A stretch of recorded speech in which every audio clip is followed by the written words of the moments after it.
ఓ శ్రీ మాత్రే నమః. అందరికీ నమస్కారం అండి. 2026 సంవత్సరంలో ఆషాఢ మాసంలో వస్తున్న తొలి ఏకాదశి జూలై నెలలో ఏ డేట్లో వస్తుంది? ఏకాదశి తిథి సమయాలు ఎప్పటి నుంచి ఎప్పటి వరకు ఉన్నాయి?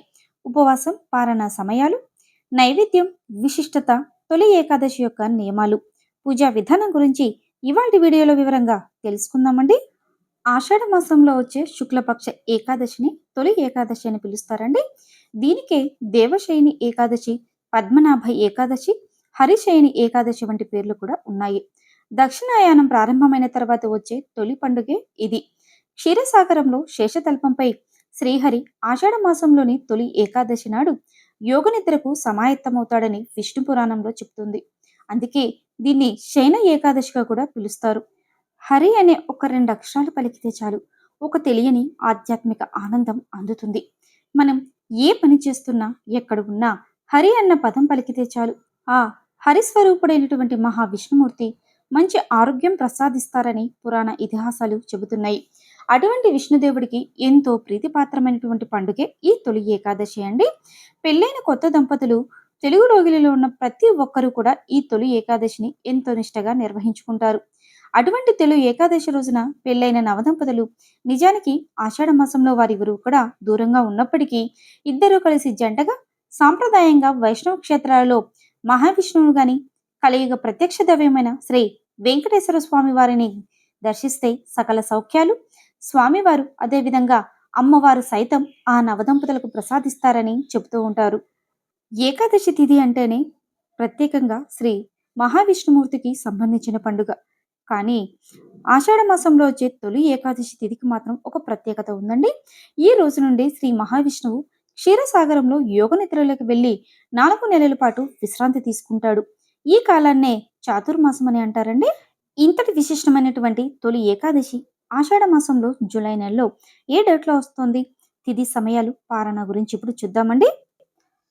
స్వస్తి శ్రీ చాంద్రమాన శ్రీ పరాభవ నామ సంవత్సరం నిజ జ్యేష్ఠ మాసం ఏకాదశి తిథి 2026 జూలై 24వ తేదీ శుక్రవారం రోజు ఉదయం 10 గంటల 5 నిమిషములకు ప్రారంభమై జూలై 25వ తేదీ శనివారం రోజు పగలు 11 గంటల 52 నిమిషములకు ముగుస్తుందండి. హిందూ పంచాంగం ప్రకారం జూలై 25వ తేదీ శనివారం రోజు సూర్యోదయ వేళలో ఏకాదశి తిథి ఉన్నందువలన ఈ రోజున మనం తొలి ఏకాదశిని జరుపుకోవాలి అండి. జూలై 25వ తేదీ ఉపవాస వ్రతాన్ని ఆచరించి తొలి ఏకాదశిని జరుపుకున్న వాళ్ళు పారణ సమయం వచ్చేసి అండి 2026 సంవత్సరం జూలై 26వ తేదీ ఆదివారం రోజు ఉదయం 5 గంటల 55 నిమిషముల నుండి ఉదయం 8 గంటల 35 నిమిషముల లోపు ఉపవాసాన్ని విరమించుకోవాలి అండి. తొలి ఏకాదశి రోజు యొక్క పూజా విధానం గురించి తెలుసుకుందామండి. ఈ రోజున తెల్లవారుజామున నిద్ర లేచి ఇంటిని శుభ్రం చేసుకోవాలండి. ముఖ్యంగా పూజ గదిని గంగా జలం వేసుకుని శుద్ధి చేసుకోవాలి. తలస్నానం చేసి శుభ్రమైనటువంటి పసుపు రంగు వస్త్రాలు ధరించడం ఈ రోజు చాలా మంచిదండి. లక్ష్మీనారాయణల పటము లేదా విగ్రహాలను శుభ్రం చేసి గంధం కుంకుమ బొట్లతో అలంకరించుకోవాలి. ఇంటి గుమ్మానికి మామిడి తోరణాలు కట్టుకోవాలి అండి. పూజా మందిరంలో వెండి ప్రమిదలో ఆవు నెయ్యి పోసి 3 ఒత్తులను విడిగా వేసి దీపం వెలిగించాలండి. తొలి ఏకాదశి పూజ ప్రారంభించే ముందు ఈ ఏకాదశి వ్రతాన్ని పూర్తి భక్తితో ఉపవాసం ఉండి ఆచరిస్తాను అని శ్రీ మహావిష్ణువుకు ముందు సంకల్పం చెప్పుకోవాలి.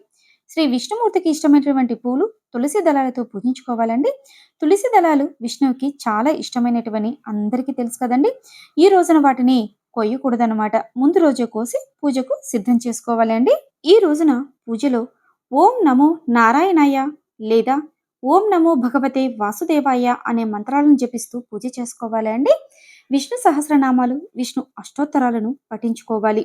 ఇవేమీ రాని వాళ్ళు ఓం నమో నారాయణాయ అంటూ స్వామిని మనసులో స్మరించుకుంటూ పూజ చేసుకోవచ్చండి. ఈరోజు స్వామికి సమర్పించవలసినటువంటి నైవేద్యాలు విష్ణుమూర్తికి ఇష్టమైనటువంటి పండ్లు స్వీట్లు ముఖ్యంగా పచ్చకర్పూరం కలిపినటువంటి తీపి పదార్థాలను నైవేద్యంగా సమర్పించాలండి. తొలి ఏకాదశి నాడు మాత్రమే ప్రత్యేకంగా సమర్పించే నైవేద్యం అయితే ఒకటి ఉందండి. మొక్కజొన్న పేలాలను మెత్తటి పొడిగా దంచి అందులో నూరిన బెల్లం కలిపి నైవేద్యంగా పెట్టాలన్నమాట. స్వామికి ఇష్టమైనటువంటి తెల్లటి పువ్వులతో ప్రత్యేకంగా పూజ చేసుకోవాలి అండి. ఆ తర్వాత ధూపం దీపం నైవేద్యం ఇవన్నీ సమర్పించిన తర్వాత కర్పూర హారతి ఇవ్వాలి. తొలి ఏకాదశి రోజంతా ఉపవాసం ఉండి రాత్రంతా భగవన్నామ స్మరణ చేసుకుంటూ ఆధ్యాత్మికపరమైనటువంటి కథలు చదువుకుంటూ జాగారం చేసుకోవాలి. ఏకాదశి రోజు పాటించాల్సిన నియమాలున్నాయండి. ఆరోగ్యం సహకరించి చేయగలిగిన వాళ్ళంతా కూడా ఈరోజు ఉపవాసం ఉండాలి.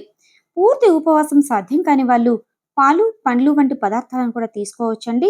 ముఖ్యంగా గర్భిణీ స్త్రీలు, పిల్లలు, వృద్ధులు, రోగులు వారి శారీరక సామర్థ్యాన్ని పట్టే ఉపవాసం ఉండాలండి. ఈ ఏకాదశి రోజున ధాన్యాలు, పప్పులు, శనగలు, మొక్కజొన్న, గోకరకాయ, చిక్కుడుకాయ, బఠానీ, కాల్చినవి, వండినవి, మాంసాహారం, పుచ్చకాయ, గుమ్మడికాయ, చింతపండు, ఉసిరి, ఉలవలు, మినుములు, వెల్లుల్లి ఇవి తినకూడదు. మంచం మీద కూర్చోవడం లేదా పడుకోవడం అనేది అస్సలు చేయకూడదండి.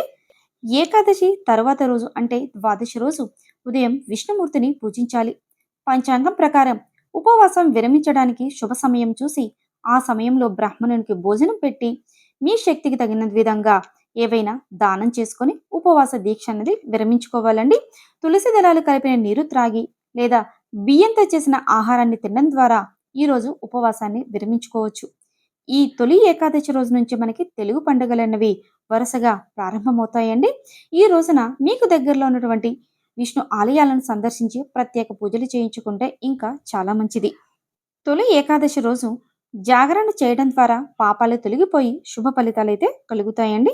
2026 సంవత్సరం ఆషాఢ మాసంలో వస్తున్న తొలి ఏకాదశి గురించి పూర్తి వివరంగా తెలుసుకున్నారు కదండి. ఈ వీడియో మీకు నచ్చినట్లయితే లైక్ చేయండి, షేర్ చేయండి, కామెంట్ చేయండి. నెక్స్ట్ మరొక యూస్ఫుల్ వీడియోతో మీ ముందుకు వస్తానండి. అంతవరకు సెలవు. ఓం నమో నారాయణాయ.